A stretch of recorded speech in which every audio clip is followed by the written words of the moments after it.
Hello, Miami. This is 305 Sports Now, your home podcast and channel for all things Miami sports related. I am Will, and first and foremost, I'd like to thank all of you for the support that I've been recently getting with the 305 Sports Shorts. Okay, that's a new element to this program that I've been implementing, and you guys have responded very well, whether it's Miami Hurricanes coverage, whether it's actually Miami Heat coverage as well. So thank you so much for your support out there in the 305 Sports listenership world in particular.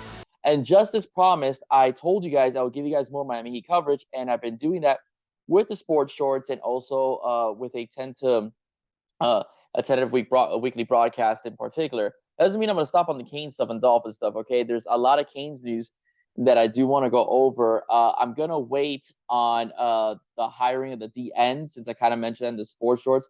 I want to see what Mario Cristobal goes, in terms of whether he's going to get Jason Taylor or bring in somebody else from outside, but I will be giving you some coverage sooner or later on the whole NCAA violation that occurred involving the Cavalier twins and the women's basketball team. Okay, well, let's start with the Miami Heat. All right, the Miami Heat just got back from the All-Star break, and they lost their first two games in a very disappointing fashion. They got obliterated by the Milwaukee Bucks, all right, by a score of 128-99. The Bucks hit 19 threes in that game and spoiled the debut of one Cody Zeller and Kevin Love. We're totally anticipating seeing them in Heat uniforms, and it was a flat-out, all-around disaster that game. And then the Heat also then, the second half of a back-to-back, lose a tough one, 108, to 103, against Charlotte Hornets, as they were unable to defeat them, losing four in a row in that game. And although Jimmy Butler did have 28 and Tyler Herro that have 33, it's 6 threes. The defensive rotation of the Miami Heat was absolutely poor, which is very rare because I'm going to go over a little bit more in this broadcast. But although the shots have not been coming down, the defense has been pretty consistent throughout the season. I'll get into that in a bit. But tonight it was a very jovial night as the Miami Heat, who seemed to match up very well against the Philadelphia 76ers, do win in a very thrilling fashion by a score of 101 to 99. It was a bit of a scare there, but Jimmy Butler came up with 23 points, okay, and the Heat hit 15 threes as a team, okay, very important. When the Heat are shooting well, they win basketball games. The defense was very good in that game, holding the 76ers, who were in third place in the Eastern Conference, to 99 points while they were on the road against Philadelphia. Just a bit of a season outlook. Okay, like I said, I've been consumed with Dolphins and Canes, so I want to go over the Heat. It's been a very disappointing season so far. I think the Miami Heat should be 10 games over 500.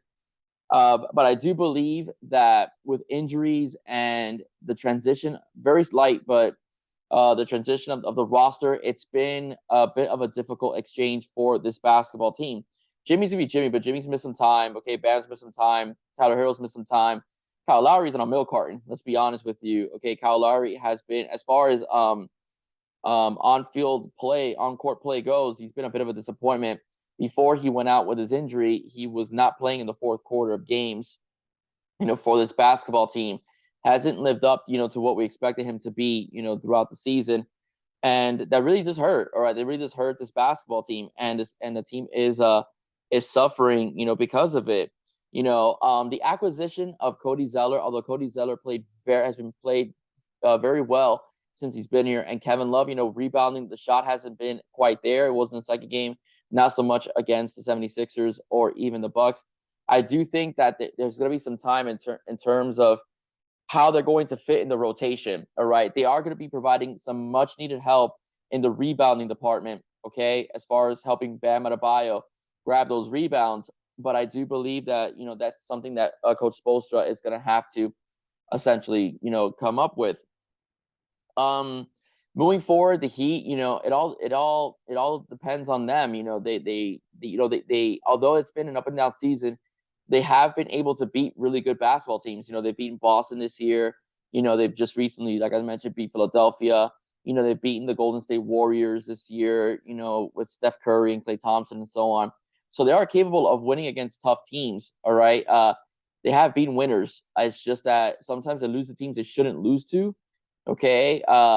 Like, for example, Charlotte, they should have beaten the Charlotte Hornets in that game, though Charlotte was on a winning streak. is a team that the Heat normally defeat. Um, they have to win those games, and those are games. It's crunch time. There's about 20 games left in the season, and they need to pretty much perform. If they want to make a good playoff run. Right now, they'd be in the playoff. If the game was to start today, they'd be in the play-in, if I'm not mistaken, and that's something that has to be addressed because the Heat don't want to be in that situation. They want to be at least in the position where they're 4, 5, or 6.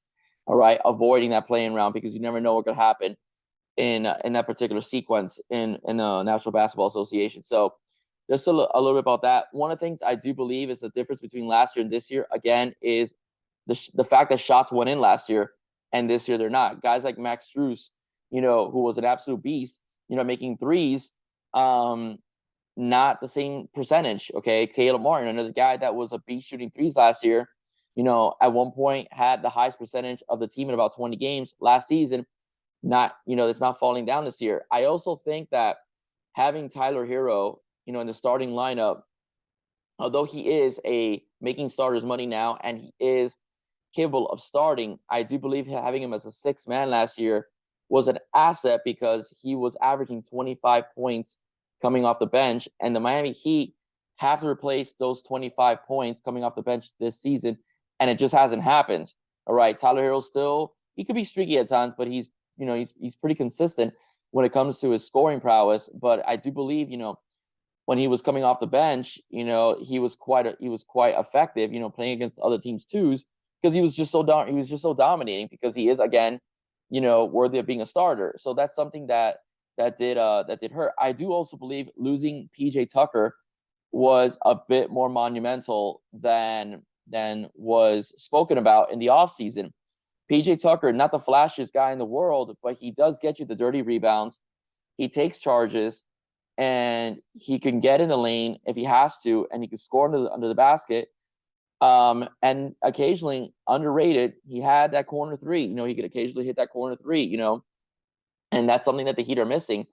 And Caleb Martin's good. He's played well. He's very athletic, but he's not a 4. All right, he's not a natural 4. Caleb Martin is a 3. Okay, he's he plays he's more of a small forward than he is a power forward. He's just not built like a power forward. So those are just things that the Heat have had to adjust to this year that they didn't have to last year. And listen, the best way to win basketball games is get your rebounds and turn your defense into your offense. That's something that the Heat are going to have to do, down the stretch. They can still get hot. All right, this is a team that is capable of turning on a switch. And Jimmy Butler, who proved it last in the playoffs, is capable of leading this team. All right, and I don't think no matter what the circumstance is, if the Miami Heat are in the playoffs, they're going to be an easy out for anybody. Right, the Miami Heat will play any team tough. All right, and they've played these teams that are in the top 3 multiple times in the playoffs. Right, they know each other very well. These two teams, all these teams do, and there's a lot of respect, amongst these teams. So the Heat will not be an easy out. Not saying they'll make it to the Eastern Conference Finals. I think having home court last season was the main reason why they got there. Okay, because in the end, every Game 7 was on their home floor.